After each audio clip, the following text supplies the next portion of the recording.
हम लोग श्रीमद् भगवद गीता के 11वें अध्याय के 33वें श्लोक को देख रहे हैं। भगवान से पूछा गया था कि वो कौन है और उनकी प्रवृत्ति क्या है। अर्जुन नहीं समझ पा रहे हैं, तो भगवान ने 32वें श्लोक में कहा, श्री भगवान उवाचा कालोस्मि लोकक्षयकृत् प्रवृद्धो लोकान् समाहर्तुमिह प्रवृत्तः ऋतेऽपि त्वां न भविष्यन्ति सर्वे येव स्थितः प्रत्यनीकेषु योद्धा। श्री भगवान ने कहा था, कालोस्मि, मैं काल हूँ। क्या कर रहे हैं आप काल हो करके? तो कहते हैं लोक क्षयकृत प्रवृत्त हो, मैं बहुत बढ़ करके उग्र रूप धारण करके सभी लोगों का क्षय करने में प्रवृत्त हो रहा हूँ।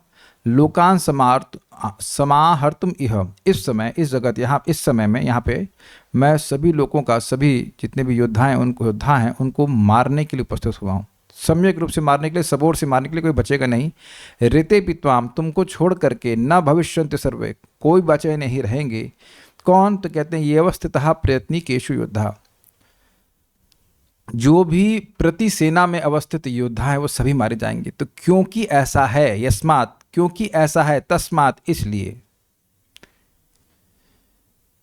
तस्मात् मतलब होता है देयरफॉर। तो देयरफॉर का लिंक श्लोक से है कि क्योंकि भगवान पहले ही मार दिए हैं, तो अब ये लोग छुई मुई की तरह हैं। तुम्हें छूना मतलब मात्र है, वो कुछ तुम मारोगे नहीं, बस तुमको यश प्राप्त होगा। यश क्या प्राप्त होगा? कि भाई जिनको देवता भी नहीं हरा सकते थे, भगवान के अवतार परशुराम भी जिनको हरा नहीं पाए, उन भीष्मदेव को परास्त कर दिया, धराशाही कर दिया अर्जुन ने। तो तुमको यश प्राप्त होगा, बस तुम्हें केवल निमित्त बनना है। सो मेरे पीछे बोलिए, तस्मात् त्वमुत्तिष्ठ यशो लभस्व जित्वा शत्रून् भुङ्क्ष्व राज्यं समृद्धम्। तस्मात् त्वमुत्तिष्ठ यशो लभस्व जित्वा शत्रून् भुङ्क्ष्व राज्यं समृद्धम्। मय्येवेते निहितः पूर्वमेव निमित्तमात्रं भव सव्यसाचिन्। मय्येवेते निहताः पूर्वमेव निमित्तमात्रं भव सव्यसाचिन्। तस्मात् त्वमुत्तिष्ठ यशो लभस्व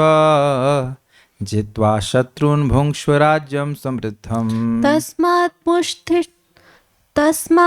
त्वमुत्तिष्ठ यशो लभस्व जित्वा शत्रून् भुङ्क्ष्व राज्यं समृद्धम्। मय्येवेते निहिताः पूर्वमेव निमित्तमात्रं भव सव्यसाचिन्। मय्येवेते निहताः पूर्वमेव निमित्तमात्रं भव सव्यसाचिन्। बोलिए, तस्मात् त्वमुत्तिष्ठ यशो लभस्व जित्वा शत्रून् भुङ्क्ष्व राज्यं समृद्धम्। तस्मात् त्वमुत्तिष्ठ यशो लभस्व जित्वा शत्रून् भुङ्क्ष्व राज्यं समृद्धम्। मय्येवेते निहताः पूर्वमेव निमित्तमात्रं भव सव्यसाचिन्। मय्येवेते निहितः पूर्वमेव निमित्तमात्रं भव सव्यसाचिन्। इससे पहले कि श्लोक में जाएं, कल एक भक्त बोल रहे थे कि प्रभु जी, श्रवण का रुचि कैसे प्राप्त होगी? वो अपना अनुभव बता रहे थे कि पहले वो कथा को पी रहे थे, अब उनको वैसी रुचि नहीं आ रही है, पी रहे थे। तो मतलब अब क्या कथा किसी और व्यक्ति की हो गई है? देखिए, इस जगत में देखा जाता है कि कोई नई क्रिया हम करते हैं तो शुरुआत में उसमें एक मतलब फ्रेशनेस रहती है, हाँ नया नया चीज़ सीख रहे हैं ये वो, लेकिन बाद में ऐसा लगता है कि नहीं तो वही है, ऐसा कुछ। तो देखिए, बात कृष्ण कॉन्शियसनेस की कोई गलती की नहीं है। कृष्ण भावना, कृष्ण कथा तो नित्य नवीन है, लेकिन हमारी एक स्टेज है, इसे कहते हैं अनर्थ निवृत्ति, और हम सभी लोग उसी में हैं, कोई ज़्यादा कोई कम। तो अनर्थ निवृत्ति के स्टेज में व्यक्ति को ऐसा अनुभव होता है कि कभी कभी बिल्कुल रस नहीं मिलता है और कभी कभी अच्छा लगता है, और ये कई सालों तक चलती रहती है। और कई सारे भक्त इन कई सालों में कई बार ड्रॉप हो जाते हैं, यह सोचते हुए कि अभी तो हमें कोई रुचि नहीं मिल रही। लेकिन देखिए, हम लोग सेवक हैं, यह हम सिद्धांततः सुनते हैं, और ये बात सिद्धांततः सही भी है। लेकिन सिद्धांत तब हमारे हृदय में डिसेंड होगा, उतरेगा, जब उसके अनुसार हम जिएंगे भी। जैसे हम लोग अपने को देह कहते भी हैं और उसके अनुसार कार्य करते भी हैं, तो व्यक्ति ये बिल्कुल उसके हृदय में रियलाइजेशन बना रहता है, ये अज्ञान बना रहता है कि मैं देह हूं। तो प्रभुपाद जी बड़े सुंदर बात कहते हैं कि सिद्धांत है सर्वेंट ऑफ द सर्वेंट। तो अगर हम मास्टर बनने का प्रयास करेंगे किसी भी रूप में, तो इस सिद्धांत को, कृष्ण कॉन्शियसनेस की फिलॉसफी को, सिद्धांत को नहीं समझ पाएंगे। बड़ी गंभीर बात बोल रहे हैं प्रभुपाद। भगवत गीता पढ़ने के बाद व्यक्ति को मास्टर नहीं बनना होता है। अब आप कहेंगे ये इस आपकी बात का हमारे प्रश्न से क्या लिंक है? जी हाँ, यदि हम इंजॉयर बन जाएंगे भक्ति का, जो हम भगवान की सेवा कर रहे हैं, तो हम मास्टर बन गए ना, कि हमारी सेवा के इंजॉयर हम हैं, और जब हम चाहेंगे तब हमें सुख मिल जाना चाहिए।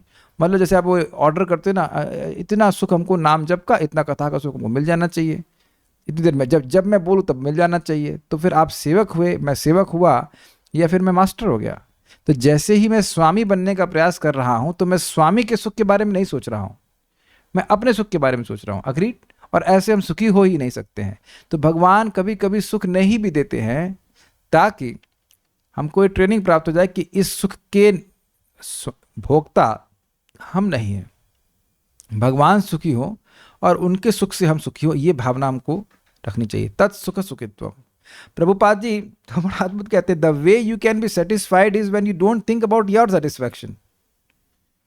अहेतु की अप्रत्यता ये नात्मा सुप्रसिद्ध। यह भी हेतु नहीं होना चाहिए कि भगवान को संतुष्ट करूंगा तो मैं संतुष्ट हो जाऊंगा, तब भी ये हेतु की भक्ति है, क्योंकि वहां हेतु है कि हम अपनी संतुष्टि के बारे में सोच रहे हैं। जब ये देखेंगे कि भगवान संतुष्ट हो जाएं, हम संतुष्ट हों या ना हो, उससे कोई मतलब नहीं है, that is not the cause और basis of my devotional service. तो अब अगर ऐसी भावना रख करके भगवान की भक्ति करता है तो वो संतुष्ट हो जाएगा। जैसे मैंने कई बार एग्जाम्पल दिया कि कोई मेहमान आता है, उसे वो भोजन कराते, तो उसको संतुष्ट करने के चक्कर में रहते हैं हम लोग सहज रूप से। अगर उसे प्रेम होता है, अपने को संतुष्ट नहीं करते कि खा रहा है तो मुझे कितनी संतुष्टि प्राप्त होगी, लेकिन आप देखते हैं कि वो भोजन करता है तो आपको संतुष्टि मन में प्राप्त होती है। तो ये सिद्धांत सीखना चाहिए हमें। आज कैसा लग रहा है, कैसा कल कैसा लग रहा है, उससे मतलब नहीं है, रोज करना चाहिए, रोज करना चाहिए। चलिए, तो हम आज को पढ़ रहे हैं। हाँ, तो बात क्या है कि कथा की रुचि आपको कथा से ही मिलेगी, कथा में नहीं आने से कथा में रुचि नहीं बढ़ जाएगी। चलिए, अब हम और श्लोक पे आते हैं। बात यह है कि क्योंकि भगवान ने सबको पहले ही मार दिया, इसलिए अब केवल अर्जुन को निमित्त मात्र बनना है, इंस्ट्रूमेंट। अतः उठो, लड़ने के लिए तैयार हो और यश अर्जित करो। तुम नहीं भी मारोगे तो भी बचने वाले हैं नहीं, तो तुम मार के यश प्राप्त कर लो, क्या दिक्कत है। अपने शत्रुओं को जीतकर संपन्न राज्य का भोग करो। ये सब मेरे द्वारा पहले ही मारे जा चुके हैं। और हे सब्यसाची, तुम तो युद्ध में केवल निमित्त मात्र हो सकते हो। बड़ा सुंदर शब्द है सब्यसाची। सब्यसाची का मतलब है जो बाएं हाथ का भी प्रयोग दाएं हाथ की तरह कर सकते हैं। तो यानी कि तुमको युद्ध तो करना ही है, लेकिन युद्ध कैसे करना है? दोनों हाथों से युद्ध करना है, मतलब बड़ी तत्परता से युद्ध करना है। जब तुम्हारी जीत पहले से फिक्स है तो तुम्हें दिक्कत क्या है? तस्मात्, अतः, अतः का लिंग समझ में आ गया, क्योंकि मैं इनको पहले मार चुका। अतः तुम उत्तिष्ठ, तुम उठो, बैठी क्यों हुए हो? काफी इंटरेस्टिंग है कि गुरु जी खड़े हैं और चेला जी बैठे हुए हैं। कभी देखा है आपने ऐसे? गुरु जी खड़े होकर ज्ञान दे रहे हैं। आपने कई बार गीता की फोटो देखी होगी, लेकिन कभी विचार नहीं किया कि गुरु जी कृष्ण हैं और चेला जी हैं अर्जुन। वो ऐसे बैठे सुन रहे हैं, वो खड़े होकर बोल रहे हैं। जो आदमी खड़े होकर के बोलता है वह तो निम्न पोजीशन पे होता है, लेकिन यहाँ देख रहे हैं कि खड़े होकर गुरु जी बोल रहे हैं, भगवान बोल रहे हैं, कोई दिक्कत भी नहीं है, खड़े होकर बोल रहे हैं। ये भी नहीं कह रहे अर्जुन तुम खड़े हो मैं बैठूं, क्योंकि जान रहे हैं इस समय इसके पास खड़े होने का सामर्थ्य ही नहीं है। बोले थे ना वो, गांडीवम संस्कृति हस्ताक्त्वक चैव परिदहित। मेरी त्वचा जल रही है, गांडी फिसल रहा है। और क्या था? तूष्णीम बभूव, वह चुप होकर के बैठ गए। वो उसी रथ पर आकर वो अर्जुन बैठ गए। तो भगवान खड़े होकर के बोल रहे हैं और कहे तुम भी खड़े हो, अर्थात इस शोक को त्यागो, इस मोह को त्यागो और खड़े होकर युद्ध करो। यशा लभस्वा, कीर्ति लाभ करो। कीर्ति कैसे कीर्ति मिलेगी? अब बड़ा इंटरेस्टिंग है। वो पहले बोले हैं कि मुझे तो इससे अपयश ही प्राप्त होगा। ये जो राज्य मुझे मिलेगा वह गुरुओं के खून से सना होगा। क्या फिर श्लोक भूल गया वो। भुंजेय भोगान रुधिर प्रदिग्धान, जो भी भोग, जो भी राज्य मिलेगा वह तो गुरुओं के को मार करके मिलेगा, गुरुओं के रक्त से सना होगा, तो मुझे तो अपयश ही प्राप्त होगा। लेकिन भगवान यहाँ क्या कह रहे हैं, यशः लभस्व, तुम यश की प्राप्ति करोगे। और आज भी अर्जुन को कोई नहीं बोलता कि अपने गुरुजी से युद्ध किया तो खराब आदमी था, यश ही की, इनका यश ही देखा जाता है कि कितना सुंदर वह युद्ध किए थे।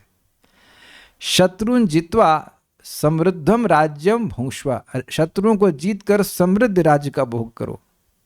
वह सोच रहे थे प्रथम अध्याय में कि मैं इनको मारूंगा और मैं नरक में गिरूंगा, हमारा विनाश हो जाएगा। पापमेवास्मदे अस्मात्, हमको इससे पाप ही लगेगा,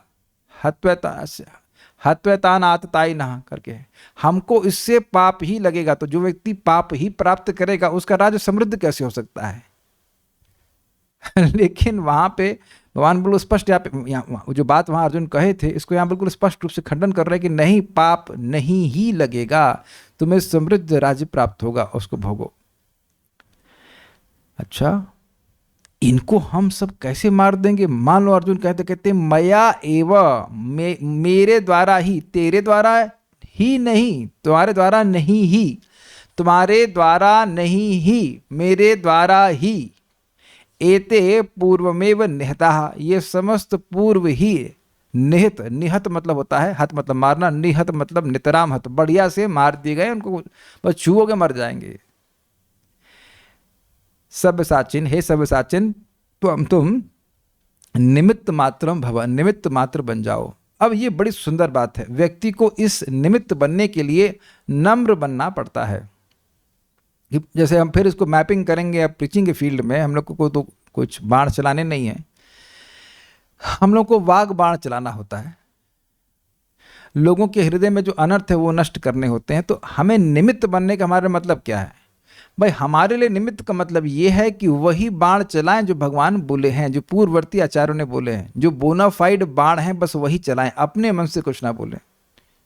और दो तरह समझिए, ना तो हम यह सोचें कि हम कुछ कर सकते हैं या कर रहे हैं प्रचार कार्य में, और न ही हम यह सोचें कि हम कुछ नहीं कर सकते हैं। क्योंकि हम जब कोई कार्य कर ही नहीं रहे हैं तो ना तो ये कुछ कर पाने की बात आती है और ना कुछ नहीं कर पाने की बात आती है। मान लीजिए यहाँ जो प्रभु जी कोई हो, उनको खाना बिल्कुल ना बनाना आता हो, तो अब मैं फॉर एग्जाम्पल लूँ कि सांभर बनाना आता है, तो आता है और नहीं आता, या आप बना सकते हो या नहीं बना सकते हो, दोनों ही बातें गलत हैं। जब आप बना ही नहीं रहे हैं तो बना सकते हैं और नहीं बना सकते, दोनों ही बातें नहीं हो रही ना सिद्ध।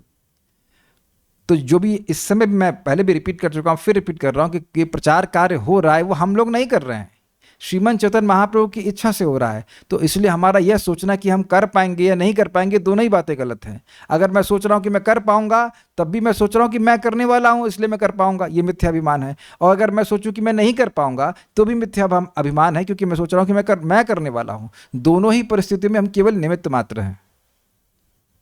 जैसे कि घर में भोजन बनाते हैं तो कलछुल से भोजन बनता है, लेकिन कलछुल को भोजन बनाने वाला नहीं कहा जाता है, सिंपल। तो कोई कहे कि तुम लोग तो कृष्ण के चमचे हो, तो हाँ वही बनने का प्रयास कर रहे हैं। भगवान भी बोले कि हमारा चमचा बन जाओ तुम। Got it? It's very good, because if Krishna wants he can get anything done through us. करोड़ों लोगों का भी उद्धार करवा सकते हैं, और बाकी हमसे, हमारे से तो हम अपना उद्धार नहीं कर पाएंगे, लेकिन हमारे द्वारा करोड़ों का भी उद्धार कर सकते हैं। ऐसी भावना भक्त की हो सकती है, नहीं होती है। ठीक है। बहुत बार भक्तों का ऐसा अनुभव होता है कि वह कुछ प्रचार कर रहे होते हैं और कोई व्यक्ति प्रश्न कर लेता है और अकस्मात ऐसा उत्तर आ जाता है जो आपने कभी सोचा ही नहीं होता है। फिर आप सोचते हैं ये उत्तर कहाँ से आया, या प्रवचन दे रहे होते हैं और कोई ऐसी बात मुख से आ जाती है जो सोचते हैं ये कहाँ से आई, ये तो मैं तैयार करके आया ही नहीं था। तो उस सब बातों से समझ में आ जाता है कि हम लोग सब बोलने करने वाले नहीं होते हैं। Everyone is controlled by Krishna, ईशस्य ही वशे लोको योषा दारू मयि था। तस्मात्, इसलिए, तुम उत्तिष्ठा, खड़े हो। चलें वापस चलने के लिए? नहीं, वापस चलने के लिए खड़े नहीं हो। यशो लभस्व, भाग जाओगे तो यश नहीं मिलेगा तुमको, यश लाभ करो।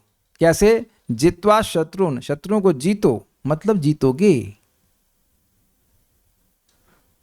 भगवान बोल रहे हैं शत्रुन जित्वा मतलब जीतोगे, भुंक्ष राज्यम समृद्धम, राज का भोग करो मतलब करोगे। ऐसा क्यों, इतना आसान तो नहीं लग रहा है। तो कहते हैं मय्ये वेते निहतः पूर्वमेव, क्योंकि इन मेरे द्वारा ये पहले ही मार दिए गए, मेरे ही द्वारा ये पहले ही मार दिए गए हैं। दो ही है इसमें, मय्येव और पूर्वमेव, मेरे ही द्वारा अच्छे से मार दिए गए हैं और पहले ही मार दिए गए। भाषा कितनी अद्भुत है, सामने खड़े हैं सब, अभी युद्ध शुरू नहीं हुआ और कहने पहले ही मार दिए गए। तो क्या मरे हो से युद्ध कर रहा हूं? कहते हाँ, मरे हो को मारने में क्या कठिनाई है? कोई पहले से ही मरा हो उसको मारने में क्या कठिनाई है? एक्चुअली हम लोग अगर इस लाइन पे विचार करें तो बात समझ में नहीं आ रही है। पहले से मरे हुए हैं तो सब जिंदा दिख रहे हैं हमको,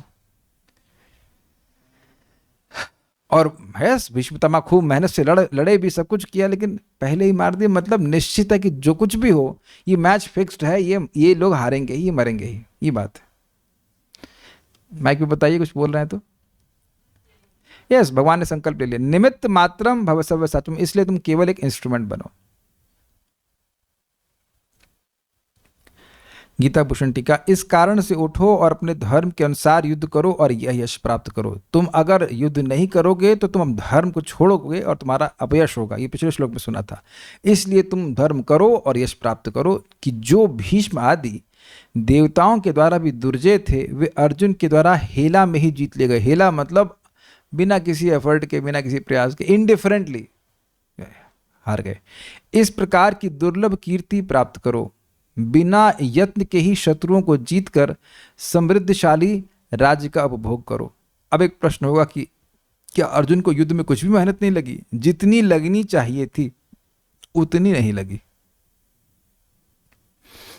नोट, ये तेरे सभी शत्रुगण तेरे युद्ध करने के पहले ही मुझ काल स्वरूप के द्वारा ही प्राय मार दिए गए हैं, तो भी तू निमित्त मात्र हो जा। मतलब ये श्रीधर स्वामी के टीका से नोट दिया गया है कि मार दिया गया है, फिर भी तुम इंस्ट्रूमेंट बनो कि तुमने कर दिया है, बस ये बात है।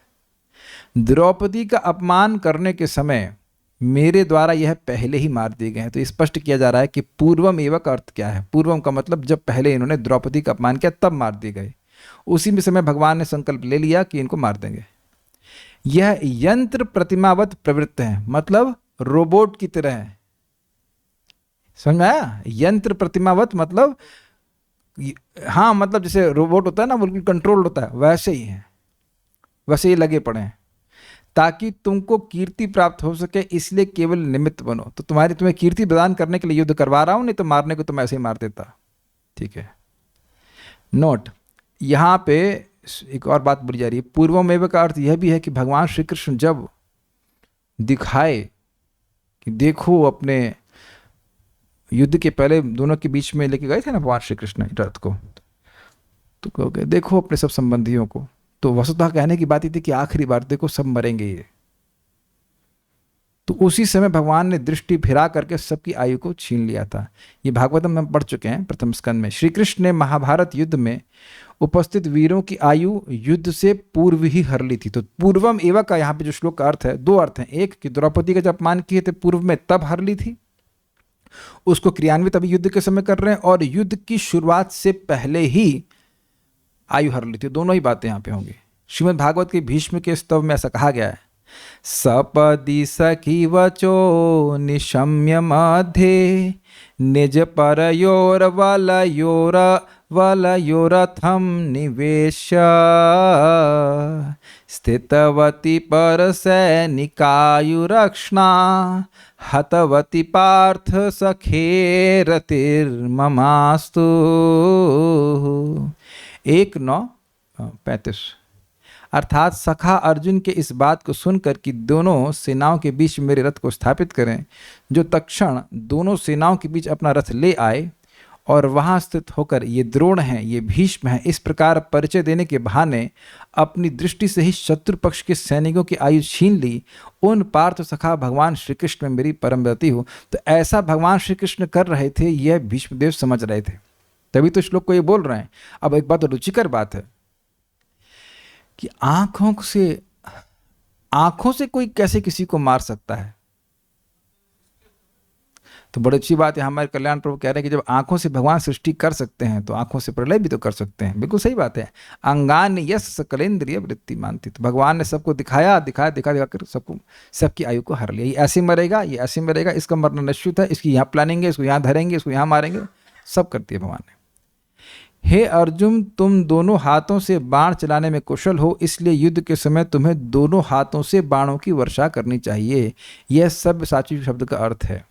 अब बड़ी सुंदर बात है, इनके हाथ से गांडीव ही सरक रहा था, दोनों हाथ ही इनके मतलब बिना बल के हो गए थे। इतना भी बल नहीं था कि वह धनुष धारण कर सके। और यहाँ भगवान कह रहे हैं सब्यसाची मतलब तुम्हें इतना उत्साहित होकर युद्ध करना चाहिए कि दोनों हाथ से तुम्हें युद्ध मतलब बाण चलाने चाहिए।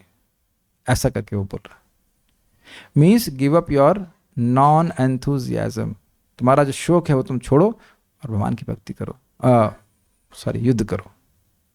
तात्पर्य, सब्यसाची का अर्थ है वह जो युद्ध भूमि में अत्यंत कौशल के साथ तीर छोड़ सके दोनों हाथों से। इस प्रकार अर्जुन का एक पटु योद्धा के रूप में संबोधित किया गया है, जो अपने शत्रुओं को तीर से मारकर मौत के घाट उतार सकता है।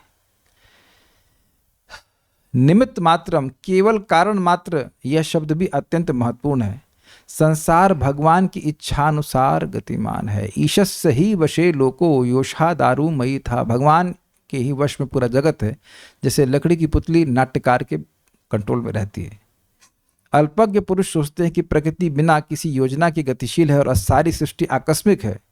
ऐसा अनेक तथाकथित विज्ञानी हैं जो यह सुझाव रखते हैं कि संभवतः ऐसा था या ऐसा हो सकता है, किंतु इस प्रकार के शायद या हो सकता है का प्रश्न ही नहीं उठता।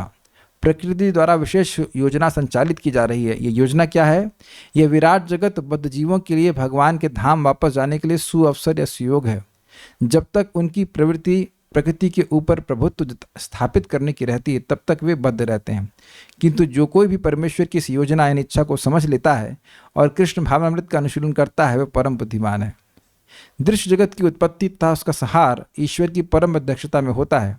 इस प्रकार कुरुक्षेत्र का युद्ध ईश्वर की योजना के अनुसार लड़ा गया। अर्जुन युद्ध करने से मना कर रहा था, किंतु उससे बताया गया कि परमेश्वर की इच्छा अनुसार उसे लड़ना होगा, तभी वह सुखी होगा। यदि कोई कृष्ण भावनामृत से पूरित हो और उसका जीवन भगवान की दिव्य सेवा में अर्पित हो तो यह समझो कि वह कृतार्थ हो गया। क्या बात बोल रहे हैं, देखिए पॉइंट प्रपात यहाँ पे कह रहे हैं कि ऐसा नहीं है कि केवल ये युद्ध ही भगवान के कंट्रोल में था, सब कुछ भगवान के कंट्रोल में है। हर व्यक्ति, हर समय, हर कोई भगवान के कंट्रोल में है। तो अब व्यक्ति यह स्वीकार करे कि मैं भगवान के कंट्रोल में हूं, तो मैं कृपया कंट्रोलर बनने का प्रयास नहीं करूं। आप ये समझने का प्रयास कीजिए, जितनी बार हम परेशान हुए हैं कि क्या होगा, कल क्या होगा, कल क्या होगा, उसके पीछे भावना यही है कि मैं नियामक हूं, मेरे सोचने या नहीं सोचने से कुछ हो जाने वाला है। जो होता है वो होता ही है और जो नहीं होता है वो नहीं होता है। तब चिंता क्यों करते हैं? चिंता ये करते हैं ये मानते हुए कि हम नियामक हैं और हम चीज़ों को चेंज कर लेंगे। आप नहीं कर सकते। आप और मैं किसी चीज़ को चेंज नहीं कर सकते। जो घटना होनी है सो होनी ही है, कुछ भी घटना है, और जो नहीं होनी है वो नहीं होगी, कभी नहीं होगी। हम लोगों को जीना कैसे चाहिए? बहुत सिंपल, आज में जीना चाहिए, because tomorrow never comes. Tomorrow never comes, what comes is your today. ये मेरे शब्द नहीं हैं, शब्द हैं भक्ति ठाकुर जी के कि तुम भविष्य के बारे में चिंता मत करो, और भूतकाल तो गया तुम्हारे हाथ से, जो तुम्हारे हाथ में है वो वर्तमान है। वर्तमान को सुधारेंगे तो भविष्य अच्छा हो जाएगा। बस इसके लिए our whole existence is for self improvement, nothing else. जैसे ही हम प्लान करते हैं कि इस जगत में हम सुखी हो जाएंगे, तो उस प्लान को ध्वस्त करने की पूर्व में पहले से ही वो प्लान निहत हो जाता है माया देवी के द्वारा। अच्छा, तुम यहां सुखी रहना चाहते हो, जूते मारूंगी मैं तो इन सम वे और you will be beaten to pulp से कहना चाहिए। As soon as we plan कि हमारा ये हो जाए, कर लेंगे, वो कर लेंगे तो ऐसा हो जाएगा, उसका वैसा अच्छा हो जाएगा, और अच्छा तुम बड़े 30 मार खा बन रहे हो। तो माया के पास बहुत सारे प्लान है हमारी पंचवर्षीय योजनाओं को ध्वस्त करने के लिए। प्रभुपाद कहते हैं इस तरह से कितनी सारी पंचवर्षीय योजना बन रही है, लेकिन माया उसको ध्वस्त करती चलती है। तो स्टॉप ऐसा नहीं कि आप कुछ भी प्लान नहीं कर सकते, ठीक है करिए, लेकिन मेन चीज़ हमारा है हर दिन कैसे हम कृष्ण भावना में इम्प्रूव कर सकते हैं, बस। और कुछ हमारे हाथ में है ही नहीं। और जैसे इस भावना में आ गए तो भगवान का पूरा सपोर्ट आपको है, क्योंकि भगवान की यही योजना है जगत में कि हम इस जगत में न रहें। इस जगत को बनाने की योजना यही है, उद्देश्य यही है कि हम इस जगत में नहीं रहें, जगत अपने चित्त को शुद्ध करें और उनके पास वापस चले जाएं। ये बात है। बहुत अच्छा प्रभुपाद ने समझाया। अब कुछ भक्तों कुछ कमेंट है, क्वेश्चन है, वो देख लेता हूं मैं। पर प्रचार के वक्त तो काफी बार ये बताया ही जाता है कि हम भगवान के अंश हैं और भगवान को संतुष्ट करके ही हम भी संतुष्ट होते हैं। हाँ, प्रचार करने वाला भी बताता है और प्रचारित होने वाला भी सुनता है, लेकिन दोनों को कभी कभी समझ में नहीं आता है। नहीं तो जीवन में कभी आप ये प्रश्न नहीं करेंगे कि आज हमारा जब अच्छा नहीं हुआ, आज ऐसा नहीं हुआ, आज हम नथिंग। यस, कंटिन्यू चैंटिंग हरे कृष्णा। जब जॉइंटिस नहीं होता है तो हर दिन खाना अच्छा लगता है, जॉइंटिस है तो कभी खाना अच्छा नहीं लगेगा, तो वही बात है। लेकिन भोजन करते रहने से व्यक्ति धीरे धीरे सही हो जाता है, अपने आप मालूम चल जाता है। एक भक्त ने कहा कि प्रतिदिन हमको इस्कॉन को दोबारा रिज्वाइन करना है। ये मैंने भी समझाया था आपको कि हर दिन व्यक्ति को सोचना चाहिए कि आज मेरी पहली बार जब कर रहा हूँ, उत्साहित रहना चाहिए। अरे यार 20 साल से कर रहे हैं, ऐसी भावना नहीं रखनी चाहिए कि अरे 20 साल से कर रहे हैं, 25 साल से कर रहे हैं। अगर ये भावना आ रही है कि अरे क्या 25 साल से कर रहे हैं, तो इसका मतलब है कि अभी तुमने जब करना शुरू ही नहीं किया है। तो बस वाकई अगर प्रगति हो गई थी तो आप उत्साहित हो रहे होते। पंचवर्षीय, अरे भारत में सरकार पंचवर्षीय योजना बनाती है कि ये करके हम सुखी हो जाएंगे या पूरा समाज सुखी हो जाएगा, और कोई भी आदमी सुखी नहीं होता है क्योंकि उसमें कृष्ण केंद्र में नहीं रहते। It will stop here. How to remain always enthusiastic in bhakti every day. Every day is a test. As usual कल रात में 12 बजे ही लाइट काट दिए। मैंने कहा एक दिन लाइट टाइम से देते फिर काट लेते। आने अच्छा, फिर सोते सोते 1:30 बज गया, फिर उठे तो सर बहुत भारी हो रहा था, क्रोध भी आ रहा था। मैं कहा अच्छा टेस्ट था ये, ओके ओके। तो अब क्या करना है, कहाँ माला हमारे, आज हम उसलिए कोई इंस्पिरेशन टॉक कुछ नहीं प्ले। हमने कहा I need inspiration my self. हमने कहा ठीक, माला पहले पूरी करो। And some rounds were good, some good rounds were good, something was some struggle, but हो गया। प्रसादम अच्छा हुआ बाद में। So Krishna compensated. और मुझे याद आ रहा था कि एटलीस्ट जब मैं मंदिर में था तो हम लोग को बिजली की प्रॉब्लम कभी होती नहीं थी। तो एक मंदिर के ब्रह्मचारी से, हमारे आश्रम में रहते हैं अभी, तो उनसे बात हुआ तो वो कहेगी अरे प्रभु जी वो हम भी नहीं सो पा रहे हैं, यहाँ भी लाइट नहीं होने। तो no one is spared, no one is spared. Every day is a test for all of us. कभी कोई घर में झगड़ा हो सकता है, कभी कुछ वटेवर, कभी खाना अच्छा हो सकता है, कभी नहीं हो सकता है, कभी बिजली आ सकती है, नहीं आ सकती है। तो हर दिन उत्साहित रहने का बड़ा सिंपल तरीका है कि हम शाम को भगवान की कथा को सुने। एटलीस्ट ये बेसिक फॉर्मूला मैं देख रहा हूं। और रोज अगर गीता भागवत सुनते रहेंगे तो फिर उत्साह क्यों नहीं रहेगा।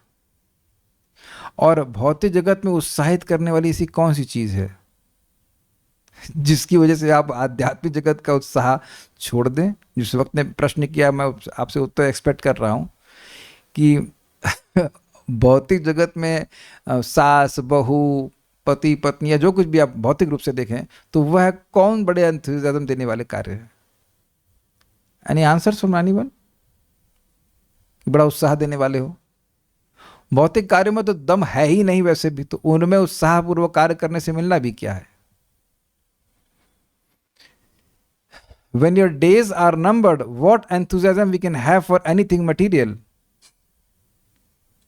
जब ये पता है कि मरना ही है, सांसें गिनती की सांसें हैं, तो क्या उत्साहित करने वाला है। हमें तो सबसे उत्साह वाली ये बात लगती है कि भगवान कृष्ण अग्नि के समान है, आप कैसे भी संपर्क करोगे जलेंगे ही। कौथम अपि सकृदातम मुक्तम प्राणे नाम यत। हाँ, एक अभ्यास बना लें कि उच्चारण ठीक होना चाहिए बस। वो हरे कृष्णा मुख से निकल रहा है तो पवित्र हो ही रहे हैं, और अपना कंट्रोल तो कभी कुछ है भी नहीं इसमें। आज मैं नींद पूरी नहीं थी तो सर मेरा अभी भी ऐसे भन भन कर रहा था। मैंने कहा आज माला कैसे होगा, लेकिन हो गया, क्योंकि मुझसे ज्यादा माला करने की टेंशन, करवाने की टेंशन भगवान की है। तो हम तो निमित्त मात्र हैं, हम अपने भजन में भी निमित्त मात्र ही हैं। कोई महाराज इस बात को कहते हैं कि भगवान को ज्यादा आग्रह है कि हम लोग 16 माला कर लें, इसलिए वो करवा देते हैं, ये नहीं सोचना चाहिए कि हम लोग कर लेते हैं। एक बात समझने का प्रयास कीजिए, हमको एनएसजी कमांडो से बड़ी इंस्पिरेशन मिलती है। उन लोगों को ट्रेनिंग के समय कि इनका हेल वीक होता है, एक हफ्ते तक उनको परेशान कर देते, सोने भी नहीं देते ठीक से। तो आप कहेंगे बड़ा इन पे जुल्म जुल्म कर रहे हैं, लेकिन नहीं, वो जानते हैं कि जब उनको मतलब कोई भी विशेष ऑपरेशन करना होगा तो ऐसा होता है कि 56 घंटे तक उन्हें खाने को भी नहीं मिलता है। तो कैसे कैसे करके वो जी करके वह ऑपरेशन कर लेते हैं। So we get good days जिसमें हमें अच्छे से सोने को मिल रहा है, खाने को मिल रहा है, and then we get little tough days where things can be difficult at least externally.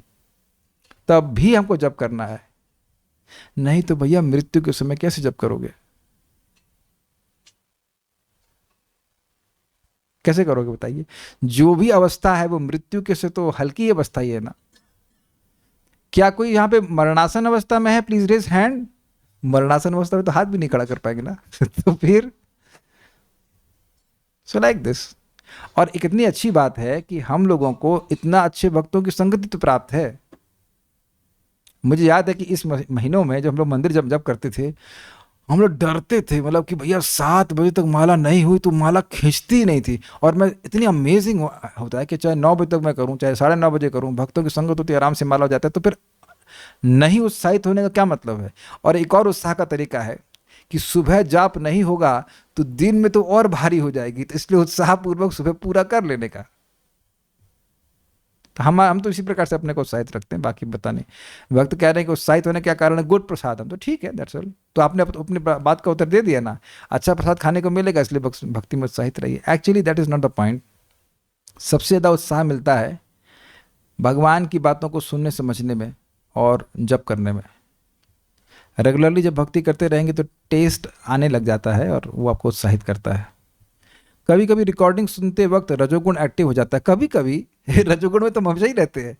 बार बार मन कहता है कि अब नहीं, बाद में सुन लेना, और फ़ोन बंद कर देती हूँ। मैं फोर्स करके सुनती हूँ। क्या करना चाहिए उस वक्त? कुकिंग करते वक्त सुनिए, तो रजोगुण आपका कुकिंग में लग जाएगा और सुनते चले जाइए। ईजी है। भगवान की सेवा करके यदि सुख ना मिले, दुख ही मिले, तो भी सेटिस्फेक्शन कैसे फील करें? अच्छा, क्या दुख मिला आपको, ये तो बताए नहीं आप। पेट में दर्द हुआ कि पत्नी ने डंडे मारे, ये क्या हो गया बताइए। ये तो डिटेल बताइए ना, क्या दुख हो गया, इस पे तो हम झगड़ा कर लेंगे। ये बताइए कि पत्नी, पता नहीं आपकी पत्नी है कि नहीं, पत्नी ने ऐसा जरूर बोला होगा कि तिलमिला गए होंगे, ये उनका जन्मसिद्ध अधिकार है।